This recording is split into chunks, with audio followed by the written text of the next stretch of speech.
Back again with the League of Legends lore. We are part 52 out of 148. Master Yi and Wukong by Targran. Let's see. Bam. Welcome, ladies and gentlemen, to another episode of Lore of League of Legends. My fucking With all the ears, Halloween bro. videos done and out of the way, we can continue on with the normal flow. And as I remember, we left off covering the champions of Ionia. Yeah. This video is going to be covering Master Yi, the Wuju Bladesman, Wuju. and his apprentice, Wukong, the Monkey King. Enjoy. Kind of surprised that Wukong is an apprentice of Master Yi because they're using very different abilities. So it kind of doesn't make a lot of sense. I thought Wukong would have his own martial arts. I mean, we all know Wukong is the I want to say it's a Chinese guy, right? The Monkey King is a Chinese god or something like that.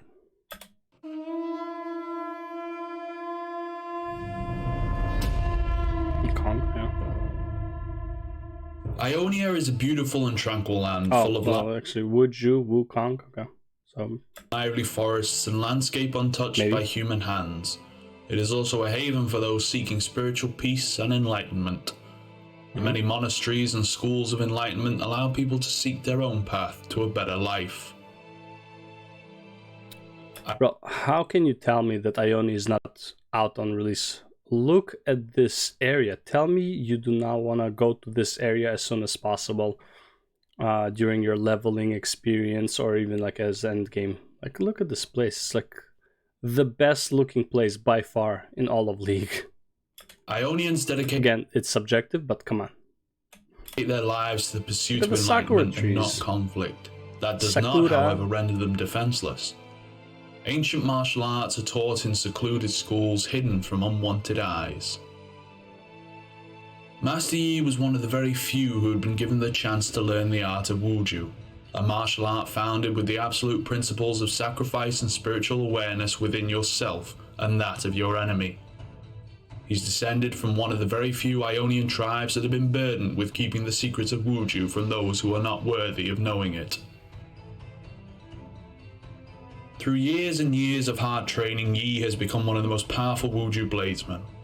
But one of the most overpowered auto-attacker fucking champions in League currently. Maybe the only one who is more powerful is the new squid flying woman thingy.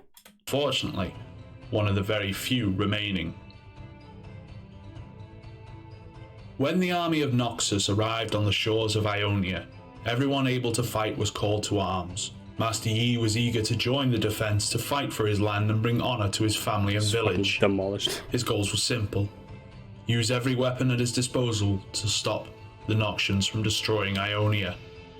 The thing with his mask though is so weird. Like why? How does that vision work? It's so messed up. You have 7 eyes instead of 2, but the field of vision is almost the same. Or I guess it reduces peripheral vision, I guess, so you can see all angles, right? But like 4 of them aim exactly, well, 5 of them aim directly forward, so it doesn't really matter. But it's like, I understand like these ones make sense. I would expect the top and the bottom to be here and here, so maybe like your whole field of vision is like fucking 180 degrees kind of thing, like up and down and sideways, right? So you get like a full fucking vision all across you. Then I guess that kind of makes sense. Now it just looks confusing and weird. His mastery of the blade was unquestionable. Maybe they have tracking, but it was not enough. No one was prepared for what the Noxian High Command had planned. Horrors, straight from the laboratories of Zorn, had been transported to the island to spread chaos and destruction. Okay. In order to increase his usefulness in battle, Master Yi had been gifted with a technological device crafted by Heimerdinger, the revered inventor from Piltover. His gift was a pair of goggles called the 7 Lenses of Insight. Yeah. It was a complicated device crafted especially for the Wuju clearly here he only has 6, but yeah. Bladesmaster, and suited to his needs. They allowed him to take a closer look at his enemies and look for their weak points, or to see across a wider range of spectrum than normal people could. Since they've only been synchronized to Master Yi's magical resonance, he can control them with only his thoughts. Okay, so they move around as well. This artifact has helped him greatly with his struggle against the Noxian offensive on Ionia, but it was not enough. They were a great help, and combined with his exceptional skills, they made Yi a killing machine on the battlefield. The Noxians, however, preferred to stay away from any opposition, instead bombarding the land with toxic barrages crafted by Singed himself. Fucking Singed, man. With the Wuju bladesmen gone fighting battles against Noxus, Master Yi's village had been left alone with nothing but a few civilians to protect it. Singed had seen this as an opportunity to test his latest invention. Nobody on Ionia dared to speak about what happened there that day. All that is certain is that when Master Yi returned there, he found nothing but burnt ground and a few ruined buildings, still managing to somehow hold. After the war had ended, Master Yi disappeared, falling into a deep isolation for years. He's been training from sunrise up until the late hours of the night with no moment of rest. Must be stronger to counter poison bombardment, I guess, you know? Be able to like not only control the goggles, but control fucking objects from far away so they don't fall on the ground. I know. He's getting his chakra up. He refused to speak to anyone, whether they wished to console him, ask him a question, or just have a talk. Nah, he's busy, man. He was not interested in their No words. distractions. What he wanted was revenge. Yep. And the only thing that stopped him from rushing into Noxus was his promise to keep the Wuju style alive. He's learned how to control his anger and forge it into a weapon if he ever needed to. It helped him develop stronger, deadlier skills, and through hours of long meditation, he has won over his aggression. Once again able to control himself, he joined the League in order to ensure he would not be denied his vengeance.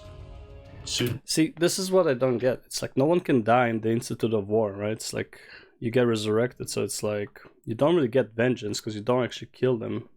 Unless like your goal of vengeance is to make them suffer and kill them over and over and over again until you're satisfied. Sooner or later, if the opportunity would come, Master Yi would seize it. Since joining the League, Master Yi has spent countless hours meditating amongst the mountains of the Great Barrier. Understandable. This place was not too far Under the from the waterfall? Institute of War if he was ever needed, but it was not a civilized place. It was calm and silent until the day he met a curious specimen, a monkey, walking upright as a human and wielding a branch like a staff. The being introduced itself as Kong and asked for the greatest warrior around. Master Yi told him the tale of the League of Legends, and in return, he was given the tale of Kong himself. Okay. The Rune Wars had been devastating for the whole of Valoran. Nobody could deny that.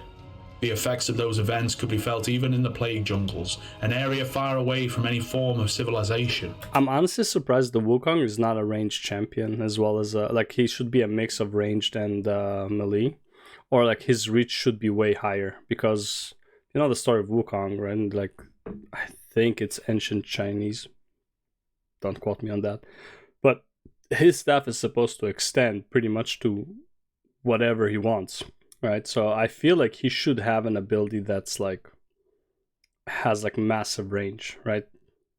But kind of like a poke, a straight poke that goes forward, kind of thing, rather than just instead of his slam, or actually even his slam, as it slams, it goes further, approximately Aatrox skew range.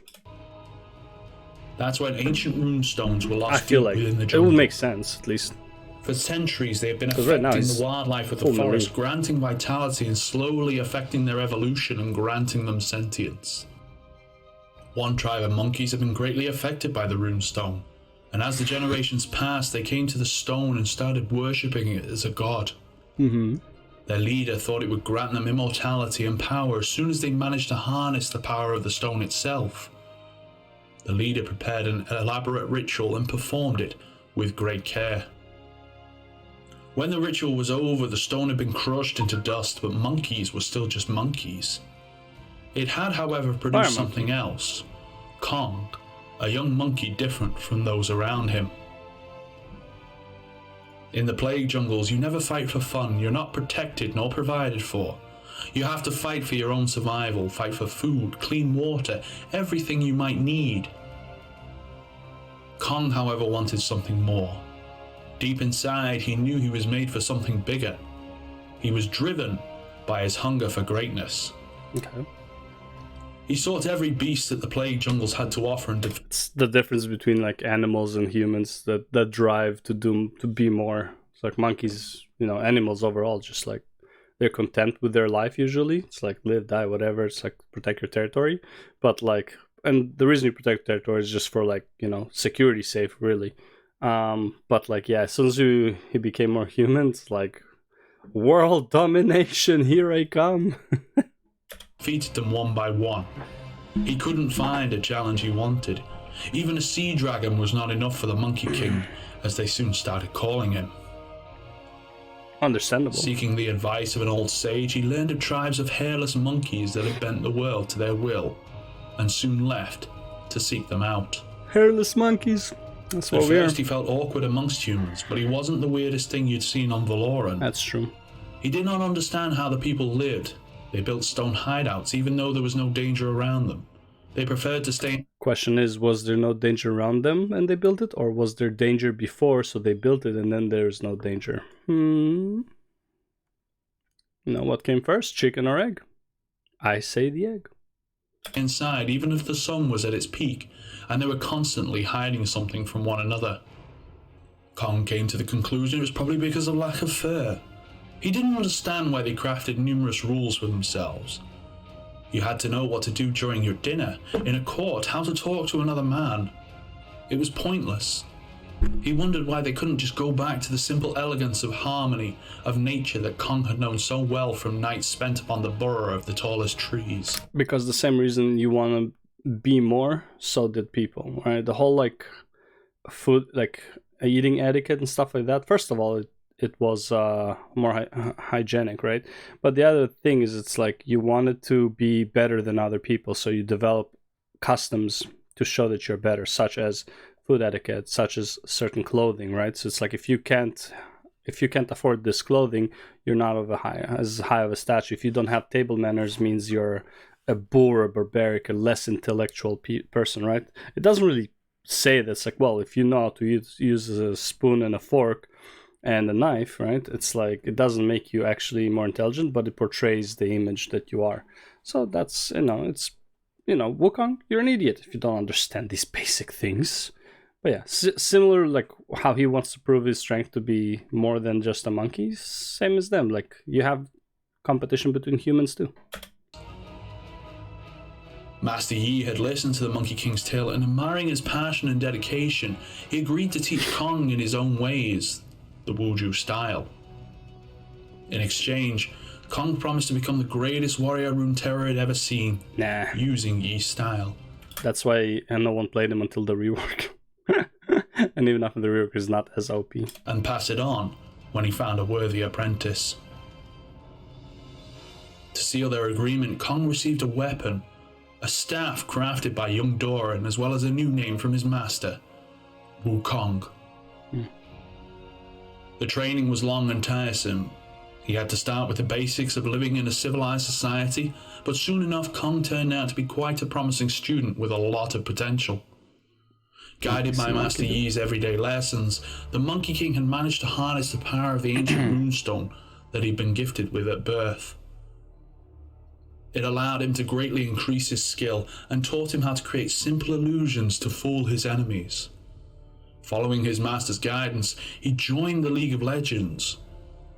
He knows that he's not the best around yet, and he's pleased by this realization. If you're already on the top, then there's nowhere further to go. You never want to be the smartest or strongest person in the room. Yep. Competition breeds excellence. And that's all I've got for you in this. Awesome. Cool. Yep. I like the Yi and Wukong story, to be honest. It's pretty cool. Yi got what he wanted. He needed a disciple to pass it on, so now he can go to what do you call it? To Zaun and Noxus and beat the shit out of people, and if he dies, he knows that his style will not be lost forever. That's cool. And Wukong got what he wanted, to be stronger and to learn more. Yeah, that's pretty cool. Honestly, probably one of the ones that make more sense as far as like League lore goes. Except that joining for revenge and killing people that will not die, I don't know about that, but you know, maybe he just wants to beat them up over and over to satisfy his anger. Either way, yeah, cool story. Anyways, we'll go on to the next one.